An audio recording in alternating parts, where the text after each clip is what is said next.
탕자의 비유 세 번째 시간입니다. 여러분, 이 탕자의 이야기만큼 극적인 얘기도 드뭅니다. 아주 감동적이기 때문에 이 탕자의 비유를 읽고 영감을 얻어서 쓰여진 서양의 문학 작품들이 다수 있습니다. 이 비유는 많은 것들을 얘기하고 있습니다. 작은 아들의 가출과 그의 비참한 종국은 하나님을 떠난 인류의 실상, 인류의 실태를 보고하고 있습니다.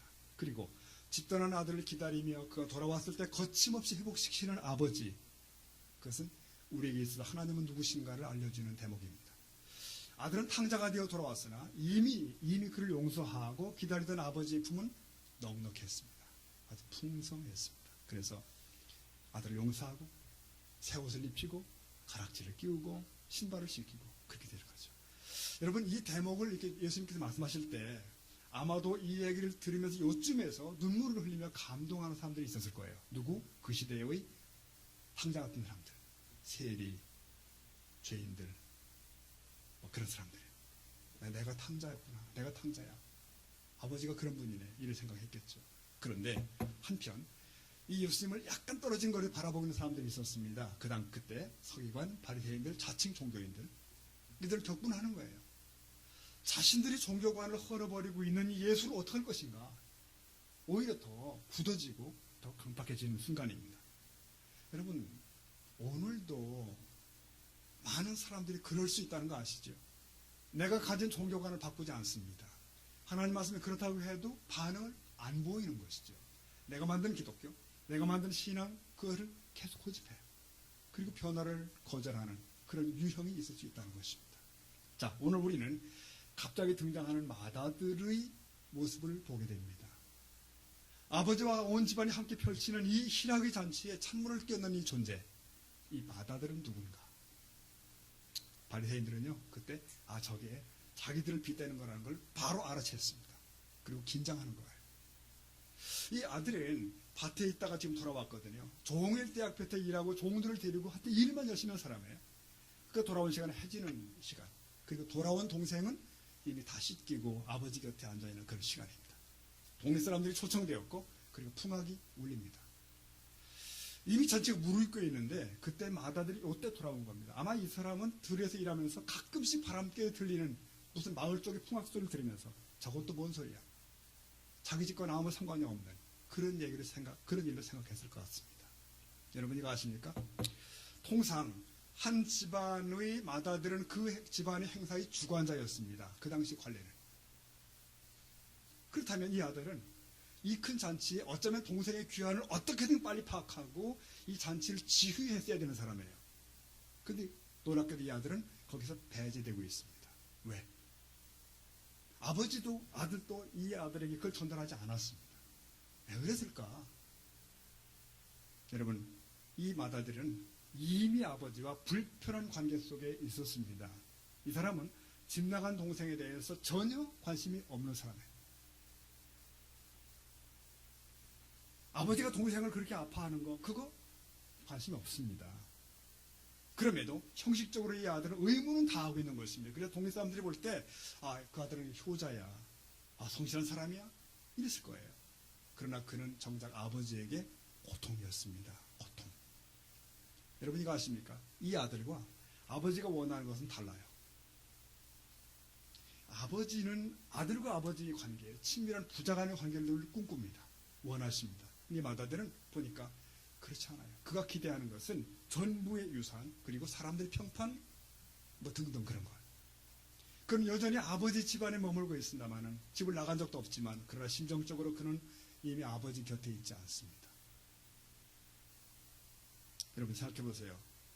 이 마다들이 전에 동생이 아버지에게 무례를 행하고 재산을 받아가지고 떠나게 될 때, 그때 이 형이 등장했어야 됩니다.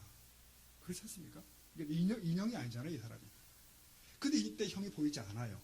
오히려 정황상 이 형은 동생과 더불어 자기 몫을 챙긴 것 같습니다.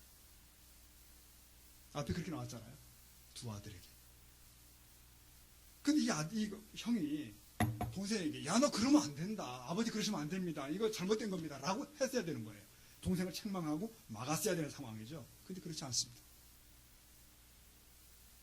그 순간 아마 아버지는 이 마다들 때문에 더 가슴이 아팠을 수도 있겠다 싶어집니다. 그리고 그날 이후 아버지를 떠나간 아들로 인해서 계속하여 가슴앓이를 합니다. 그러나 형은 동생을 머리에서 지워버립니다. 아버지 마음이 어떤지 아무 상관이 없어요. 그는 아버지와 멀리 사는 자입니다. 집안의 남. 그런 거예요. 이게 이 맏아들이 없이 잔치가 시작된 연유입니다. 자, 성도 여러분, 여기서 우리가 생각을 해봐야 됩니다. 과연 오늘 나는 아버지의 관심에 함께하는 삶을 사는 것일까라는 질문에 나는 기독교인이고 나는 교회도 하고 있고 난 봉사도 하고 그렇지만 그럼에도 사실 아버지의 관심에 나의 마음이 없다. 그럴 수 있거든요. 여러분 수많은 현대의 교인들이 종교에서 추구하는 게 뭡니까? 그저 내 심령의 우위로 어떤 모임에서 얻는 낙 같은 것들, 남들보다 조금 잘 되는 그런 복, 뭐 이런 것들에 관심이 많이 있다는 것이죠. 그러나 하나님의 마음은 다릅니다. 이 시간도 하나님은 우리 각자가 정말 참 예배자가 되기를 그렇게 원하셔요. 온 마음으로 주님을 사랑하고 곁에 있는 형제를 그 마음으로 사랑하기를 원하는, 용서받은 자답게 용서하며 살아가는 삶, 그리고 그 안에서의 성장과 그 안에서의 자라감을 기대하십니다. 원하셔요. 그리고 탕자처럼 살아가는 저 바깥에 있는 가족과 친척과 친지들에 대한 안타까움을 가지기를 원하십니다. 여러분, 그 아버지의 마음이 오늘 나의 마음과 접합될 수 있기를 소원합니다. 네. 근데 이 맏아들은 울타리 안에 있습니다만은 늘 아버지 근처에 있지만 심정적으로 아버지를 떠나 있는 사람입니다. 그러면 여러분, 과연 누가 더 탕자일까요? 이 비유는 형식적인 제사에만 익숙했던 대대로 유다 백성들을 향한, 이스라엘을 향한, 혹은 동시에 신약시대 이스라엘인 우리를 향한 그런 책망일 수 있습니다. 구약에서 이런 부분을 이렇게 책망한 거 한번 들어보시죠. 미가 선지하는 말은 6장 6절에서 이런 탄식이 있습니다. 내가 무엇을 가지고 여호와 앞에 나아가며 높으신 하나님께 경배할까? 내가 번제물로 1년 된 송아지를 가지고 그 앞에 나아갈까? 여호와께서 천천의 수양이나 만만의 강물 같은 기름을 기뻐하실까? 내 허물을 위하여 내 맏아들을, 내 영혼의 죄로 말미암아 내 몸 열매를 드릴까? 8절 한번 읽어보실까요? 시작. 사람아, 주께서 선한 것이 무엇임을 내게 보이셨나니 여호와께서 내게 구하시는 것은 오직 정의를 행하며 인자를 사랑하며 겸손하게 내 하나님과 함께 행한 것이 아니냐라고 묻습니다. 여러분, 사람아, 네가 경배하고 제사하고 존경하지만 네 멋대로 산다면 무슨 필요가 있냐는 거예요. 그게 무슨 가치가 있냐는 것입니다. 불의하게 사는 자가 수억의 헌금을 드린다고 내가 감동하겠냐는 것이에요. 아무 의미 없다는 것입니다. 사랑하는 성도 여러분, 그래서 하나님의 뜻을 오늘 실천하며 오늘 복종하며 사는 삶을 우리 선택하는 저와 여러분이 될 수 있길 바랍니다. 여러분, 겉으로 아무 문제 없을 수 있어요. 의무도 행하고 주일 예배도 참석하고, 그러나 순종치 않는 삶, 마음이 다른 데가 있는 삶이 있을 수 있거든요. 맏아들처럼 아버지 곁에 있지만 아버지에게 관심이 없어요. 그저 자기의 재산을 추구하고 자기를 위해 존재합니다. 자기를 위해서.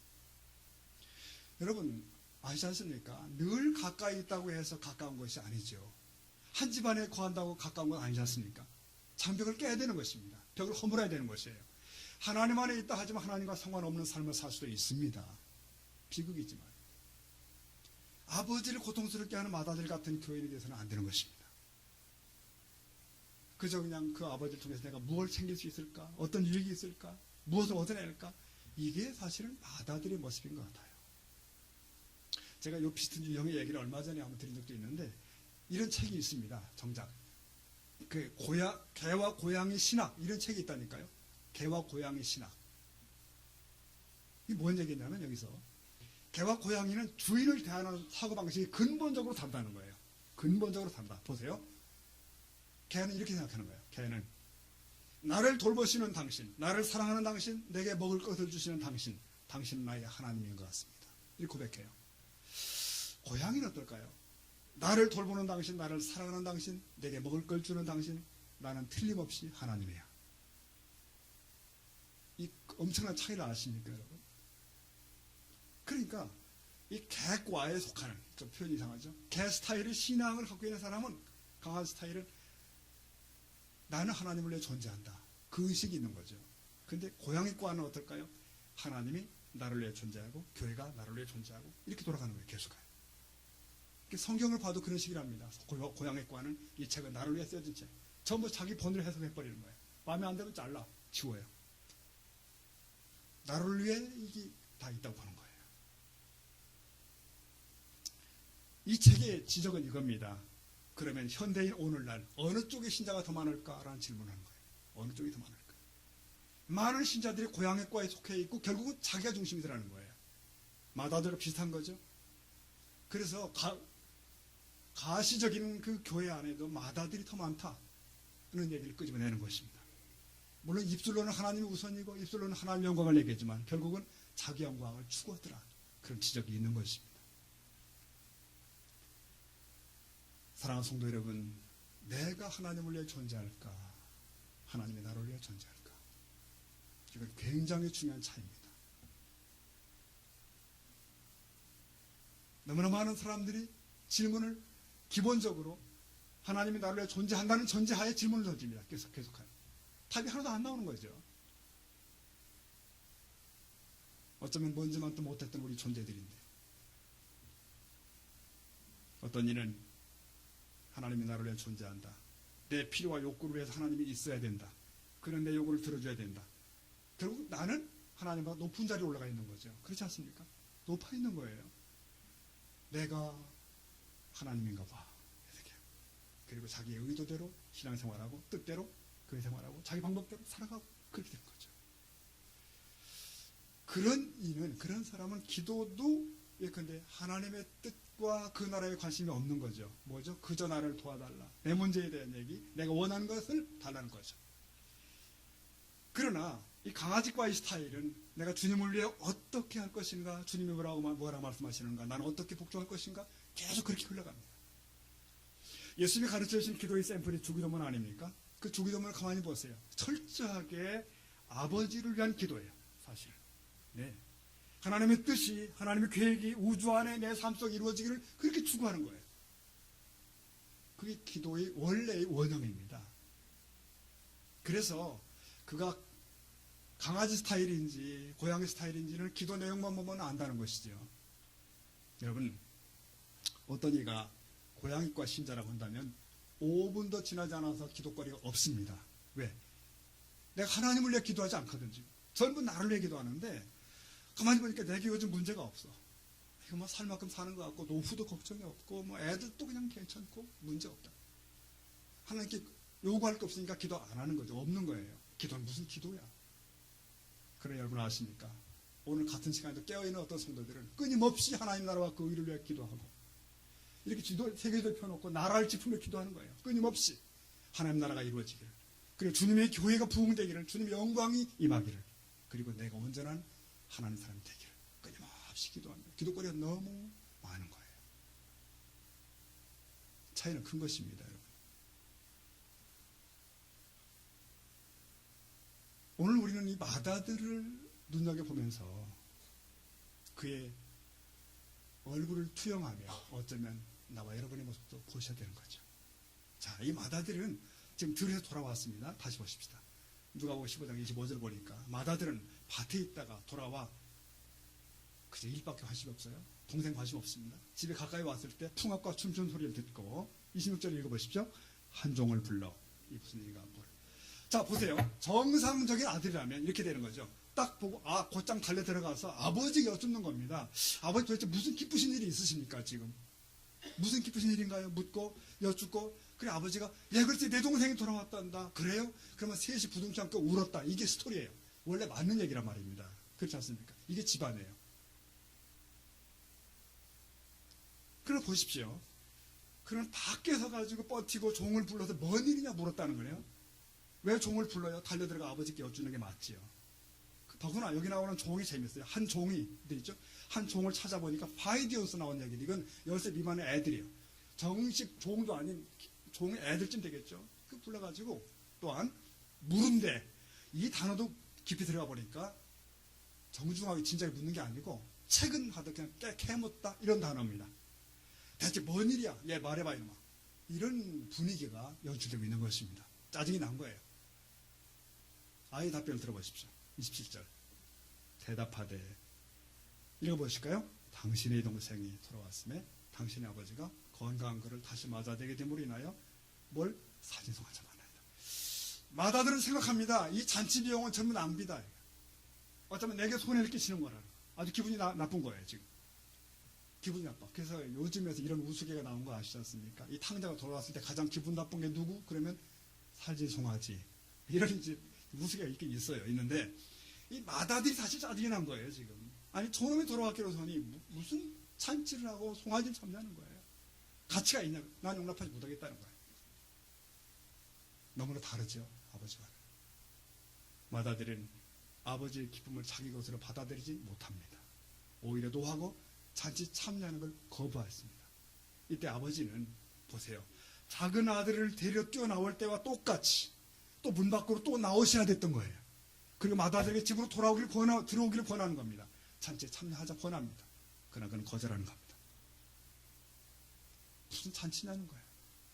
아버지의 처사에 저항하고 불경의 말을 터뜨립니다. 29절 보니까 그 아버지께 대답하여 이르되 내가 여호와의 아버지를 섬겨 명을 어김이 없거늘 내게는 염소 새끼도라도 주어 나와 내 벗으로 섬기게 하신 일이 없었다는 거예요. 30절 읽어보십시다. 아버지의 살림을 장녀들과 함께 삼켜버린 이 아들이 돌아오매 이를 위해 살진송아지. 아주 동생을 아주 폄하하네. 여기서 발견하는 것은 이 큰아들의 마음속에 비틀어진 보상심리가 있습니다. 아버지에 대한 사랑보다는 내게 무엇을 해줬는가 따지고픈 그런 마음이 가라앉아 있어요. 내 수고에 합당한 보상을 나는 받고 있는가. 이건 여러분 아들의 심리가 아닙니다. 뭐죠? 종의 심리입니다. 종의 심리. 그렇잖아요. 종은 따져야 돼요. 여러분 때때로 우리가 신앙생활을 하다가 시험에 빠지는 이유가 여기에 관련되어 있습니다. 보상 심리가 있어요. 내가 그만큼 믿어줬으면 됐지. 왜 우리 집안에 되는 일이 없지? 내가 예수를 잘 믿었는데 왜 이렇게 이렇지? 받은 건 없는 것 같아. 내 시간도 바치고 헌금도 드리고 뭐 이렇게 했는데 내가 따져보니까 뭐야, 난 축복해주지 않는데? 여러분 그것은 아버지에 대한 사랑, 아버지와 나누는 자녀로서의 기쁨이 아니라 종으로서 살고 있다는 반증입니다. 행한 대로 보상이나 받는 주종관계로 살아가고 있는 잘못된 자화상을 이 아들이, 그리고 어쩌면 우리가 갖고 있는 것일 수 있습니다. 이 아들의 말을 가만히 보면 자기 생각 속에 갇혀 있어요. 아버지가 친구들과 즐기라고 염소 새끼 한 마리도 주신 적이 없다? 여러분 이 말만 들으면 아버지가 인색한 사람이 되는 거예요. 나쁜 사람이 되는 거 아닙니까? 근데 만일 여러분 이 아들이 아버지 제가 친구들과 즐길 텐데 염소 한 마리 주십시오. 안 주셨겠어요? 얼마든지. 그리고 아버지가 지금까지 이 아들을 굶겼을까요? 이 맏아들은 아버지와 마주 앉아서 식사하는 거예요. 아마 염소 수십 마리 먹었겠죠. 이 큰아들의 잘못은 아버지의 아들로서 이 특권을 망각해버린 겁니다. 망각. 31절 아버지 말씀 들어보세요. 이르되 예 너를 항상 나와 함께 있으니 내 것이 다 내 것이로되. 이 말씀 속에 얼마나 많은 것들이 들어있습니까? 너는 나와 함께 있는 자고 종이 아니고 아들이고 함께 있는 사람이고 내 것은 모두 내 것이고 영원한 기업이 내 것이고 너는 이 일을 잘할 때만 인정받는 종이 아니라 상관없이 나의 인정과 축복과 자랑을 대상인 아들이야. 근데 그 맏아들은 그 기쁨과 특권을 느끼지 못하고 있습니다. 어디 불평만 있죠. 보세요 여러분. 참 희한한 것은 집을 나갔던 동생은 돌아와서 기쁨의 잔치의 주인공이 되어 있는데 집안에 있던 큰아들은 집 밖으로 나가서 들어오지 않는 것입니다. 어쩌면 이 누가복음 15장에 나오는 탕자의 비유는 결국은 맏아들 문제를 지적하는 것이 아닐까요? 그가 탕자가 아닙니까? 여러분 이 집안에 있는 탕자라는 표현 이게 답답한 얘기입니다. 정말. 그런데 이게 당대로 말하면 하나님을 섬기다고 자칭 내세우던 서기관 바리새인들이 분명해요. 어쩌면 오늘로 말하면 나는 그래도 제법 괜찮은 신자야 라고 내세우는 어떤 사람들일 수도 있습니다. 그는 잃어버린 영혼들에 관심이 없습니다. 동생이 나가서도 신경 쓰이지 않아요. 들어왔어도 반갑지 않습니다. 그저 내 자리나 뺏길까봐 예민한 거예요. 길가바처럼 신명이 단단해져 있고 화석처럼 점점 굳어져 버리는 신앙, 그런 거. 여러분 신앙은 정지된 단어가 아닙니다.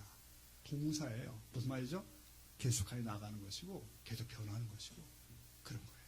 변하여 새 사람이 되어가는 과정이 신앙입니다. 여러분 믿으십니까? 그래서 우리는 예상할 수 있습니다. 예상. 먼 이방 나라 갔다 돌아온 탕자는 그 거짓된 자유, 향락의 종국을 뼈아프게 봤기 때문에 이제 아버지께 돌아온 이유는 그는 변하여 새 사람이 된 겁니다. 완전히. 그리고 그는 날마다 더 아버지를 사랑하고 날마다 더 큰 은혜에 감격하며 이제 살아갑니다. 이렇게 변화는 지속적입니다. 지속적. 이걸 우리는 성장이라고 그럽니다. 신학에서는 성화라고 그럽니다. 성도 여러분, 우리는 진지하게 자문하셔야 됩니다. 저와 여러분이 나는 과연 변화되어 가고 있는 것일까?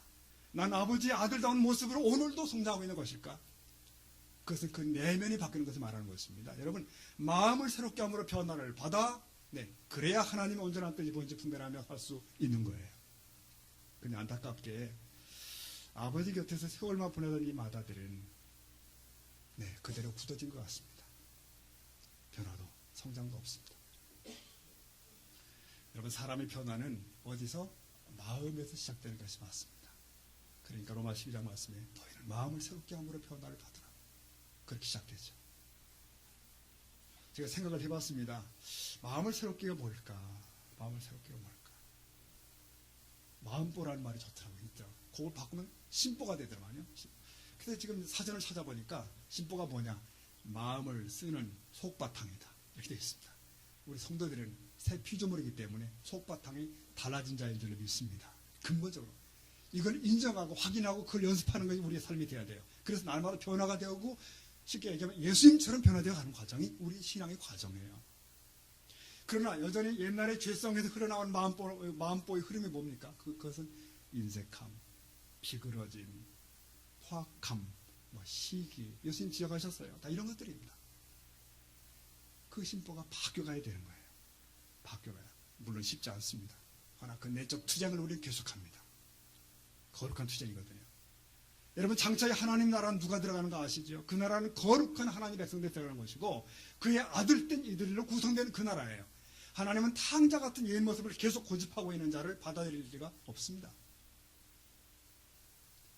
그리고 우리 찬송가 가사에서도 신자 되기 원합니다. 참마음으로 있잖아요. 찬송가 주님의 마음을 본받는 자 그 마음의 평강이 찾아오고 이런 거. 그러니까 흉내만 내는 것이 아니라 그 마음을 본받아 변화되어 가는 사람이 성도입니다. 여러분 믿으십니까? 그러면 우리가 늘 기도하셔야 돼요. 주님 나를 변화시켜 주십시오. 난 변화를 원합니다. 이것만 가지고도 하루 종일 기도할 수 있어요. 왜? 그만큼 우리가 불완전하니까 지금. 애쓰셔야 되고 마음을 고쳐가야 되고. 물론 한 번에 되는 건 아닙니다. 매일 매 순간 본성과 충돌하는 거죠. 이걸 자기와의 싸움이라고 합니다. 이거 없으면요 쓸모 없어집니다. 청함은 받았지만 택함 받지 못한 자일 수 있다는 것이에요. 아들인 줄 알았는데 집 밖에 있는 거예요. 오늘 말씀을 매듭하겠습니다. 슬프게도 당시 서기관과 바리새인들은 집안의 탕자입니다. 그들은 죄인들이나 세일들이나 옆 사람들을 판단하고 자기들 방식으로 하나님을 섬기며 자기들도 못 지키는 규례를 정해놓고 그거 가지고 남을 정죄하고 비난하고 실족시키고 그랬다는 거예요. 그래서 예수님이 너무 아파서 마태복음 23장 이렇게 말씀하십니다. 화 있을진저 외식하는 서기관과 바리새인들이요, 너희는 천국문을 사람들 앞에서 닫고 너희도 들어가지 않고 들어가려 하는 자도 들어가지 못하게 하는도다. 아주 악의 악을 더합니다. 성도 여러분, 우리 정신 차려야 되는 것은 이것이 멀리 있는 얘기가 아닙니다. 우리가 무장한 마다들처럼 될 수도 있는 확률이 있는 것입니다.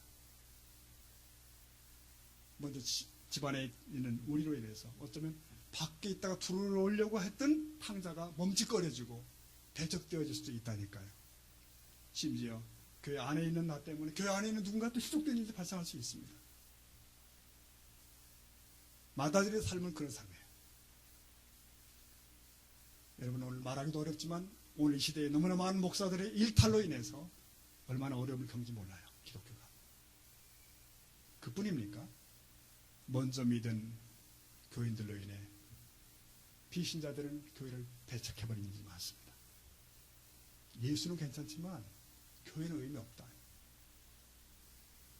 그리고 우리 직분자들로 인해 다른 연약한 신자들이 실족하는 일도 많습니다. 참 아픈 일이에요. 슬픈 일이에요. 여러분, 오늘날 예민한 분들은 아실 거예요. 안티 기독교인이 되어서 교회를 공격하는 사람들이 있습니다. 저격수들이 있는데 그들이 누군가? 목사의 아들, 장로의 딸들이었습니다. 그들은 어린 시절 교회 안에서 못 볼 것을 너무 많이 가까이서 본 자들에 실족했고 교회의 적이 되었습니다. 오늘 그러므로 오늘 우리의 무심결의 말, 표정, 자세, 이 모든 것들 깊이 생각하셔야 되고, 그 냉정한 마다들의 말 때문에 아버지는 슬픔 속에 들어가고 동생은 실족하게 되고 이런 일이 있는 것입니다. 그러므로 사랑하는 성도 여러분, 저와 여러분은 저 탕자 같은 교회 밖의 저들을 먼저 마음으로 품기를 시작하셔야 됩니다. 99마리를 들에 두고 한 마리 양을 찾아 떠난 주님의 마음, 하나를 찾았을 때 온 동리에 잔치를 베푸는 그 마음의 회복이 필요해요. 영혼들에 대한 마음이죠. 우리가 만약 아버지와 전혀 딴 마음을 갖고 살아간다면 오히려 우리들의 교회에 탕자가 들어오는 것이 부담이 될 거예요. 내 자리를 뺏기는 것도 귀찮고 우리는 서서히 굳어진 마다들이 되는 것입니다. 그건 아닙니다. 그가 실제로는 탕자라는 결론을 가지고 이 탕자의 비유가 맞춰집니다. 사랑하는 성도 여러분, 우리는 그래요. 우리를 불러 아들 삼으신 아버지께 감사하며 그리고 그 은혜 속에서 변화와 성장을 계속해가는 저와 여러분 될 수 있길 바랍니다. 그리고 동생이 돌아왔을 때 아버지와 함께 정말 기뻐하며 그 잔치를 주도하고 준비할 수 있는 그 참아들로의 삶을 준비하고 만들어가는 저와 여러분 될 수 있기를 간절히 축복합니다. 축원합니다. 기도하겠습니다.